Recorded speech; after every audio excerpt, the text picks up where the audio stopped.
Sinema ni umwe mu mwuga ukunzwe n'abatari bakeya hano ngaha ku isi, niyo mpamvu benshi bagerageza kuba bakora kano kazi kubera yuko ni akazi kabamo amafaranga menshi, bakifuza kuba bakina sinema hano ngaha ku isi. Burya buri muntu wese yamamaye muri sinema igihugu cyose yaba aherereyemo, yaramamaye mu gukina filime aba yubashywe kandi anakunzwe. Nk'urugero rukomeye twarufata mu gihugu cy'Ubuhinde. Mu gihugu cy'Ubuhinde umuntu ukina filime aba afatwa nk'Imana, si no mu Buhinde gusa ahubwo no mu bihugu bigiye bitandukanye. Nimba koko nawe uri umufana wa filime hano ngaha ku isi mu mpande z'isi zigiye zitandukanye, ntabwo wabura umukunzi n'umwe wa filime waba uzi kandi unakunze. Niyo mpamvu rero uyu mwanya twifuje kugarukira kuri sinema hano ngaha muri Afurika. Nimba koko nawe hari umukunzi wa filime ukunda cyane hano ngaha ku isi, usige izina ryiwe muri komenti kuko nimba umukunda bya nyabyo. Nimba koko hari no waba ukunda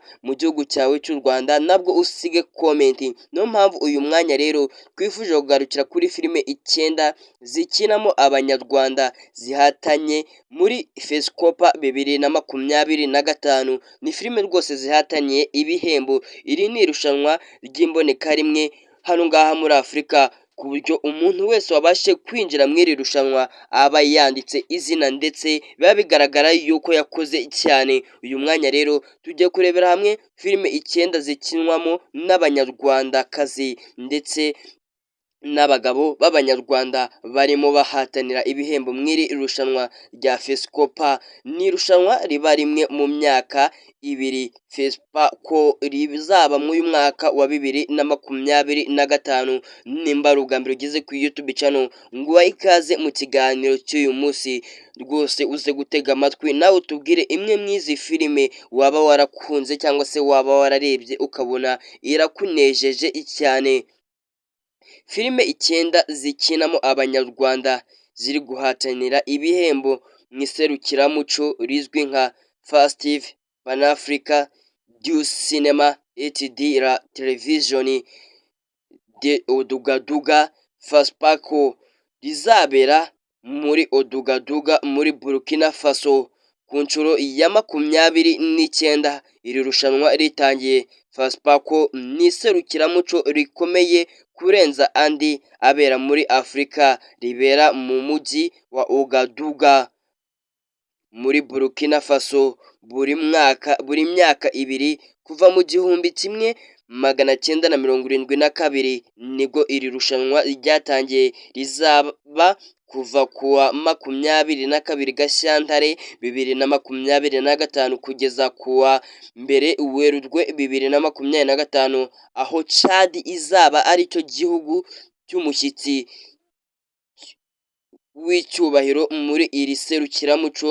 Bivuze ko iki gihugu ari cyo kizaba gifitemo filime nyinshi zirimo zihatana kuba zatwara iki gihembo.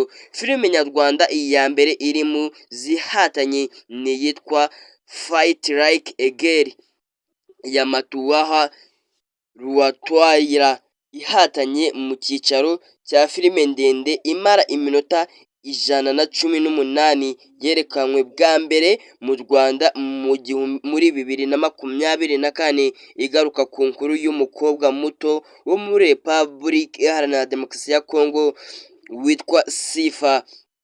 Sifa ashimutwa n'abantu batazwi mu iyo filime, akajyanwa mu bucukuzi bw'amabuye y'agaciro bitemewe, nyuma agashaka uko acika ngo ajye gutangira ubuzima bushya. Nyuma nibwo yinjira mu ikipe y'abagore bakina umupira w'iteramakofi Fight Like a Girl, igaragaramo umunyafurika y'Epfo Amakwamata wamamaye muri Blood Water, iri kuri Netflix.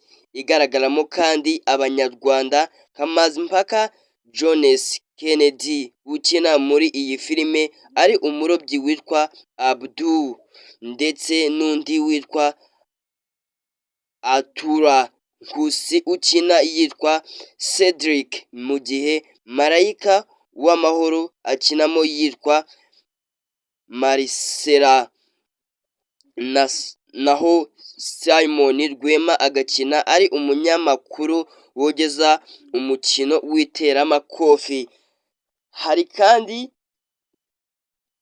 Bahari Ruta ukina muri iyi filime nawe ari umukinnyi w'iteramakofi na Aline Amike ukina ari umugore uhohoterwa n'umugabo w'umusirikare Matuhawa Rutawara wayikozemo amenyerewe muri sinema za Hollywood.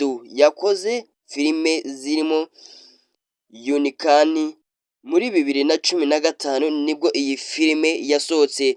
The Live Way yasohotse muri 2010, Anafeji yasohotse muri 2007 ndetse n'itwa Died and Broke Fast yasohotse muri 2004 n'izindi zigiye zitandukanye. Urumva yuko uyu Matuhawa Rutawara yakoze muri filime nyinshi zitandukanye kandi zakunzwe. Ni mu gihe indi ihatanye ari iyitwa Kwaritaya ya Azamu Ndahiro yakozwe na Joy Karekezi imara iminota 12. Filime mbarankuru yitwa Maramuresi ya Kivu Ruhorahoza na Christian nayo irahatanye, nayo iri muri filime zakunzwe cyane. Filime ya Nyampeta nayo iri mu zihatanye muri uyu mwaka. Ni mu gihe kandi na Didi ya Gara Kamirindi yahatanye, aho iri mu cyicaro cy'indende cyane ko ifite iminota 83. Iyitwara Mariye ya Mariamu Berira imara iminota 73 nayo ihatanye ibihembo muri Fesipako 2025.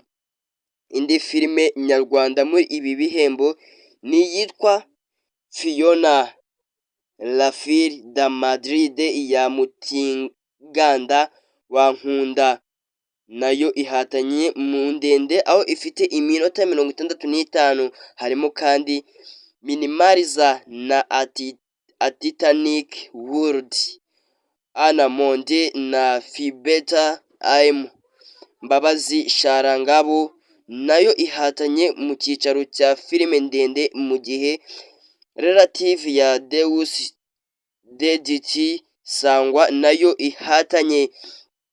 Izo zijyanye n'indi yitwa Awugwera irimo umunyarwandakazi Umuhire Eliane ukinamo yitwa Shala.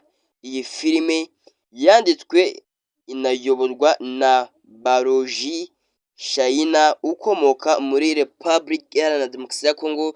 Yasohotse muri 2023, igaragaramo Eliane Umuhire umaze kuba ikimenya bose ku ruhando mpuzamahanga muri sinema ya Afurika. Lucia Dedai, Marisa Zinga n'abandi. Awugwera uvuga inkuru itarabayeho y'umusore wirukanywe mu giturage yari atuyemo akekwaho ubupfumu n'amarozi, nyuma agasubira i Lubumbashi ari kumwe n'umugore we, ariko akaza gusigara ahanganye n'urwikekwe n'abamwegereye bitewe no kutizerana hagati yabo. Reka nkubwire ukomeze ugire ibihe byiza. Iyi ni isi ya sinema, nawe mwizi filime uko ari 9 nakubwiye ubwo wumvishemo iyo wakunze kurusha izindi. Ukomeze ugire ibihe byiza, uracyari kuri Rwandan Future.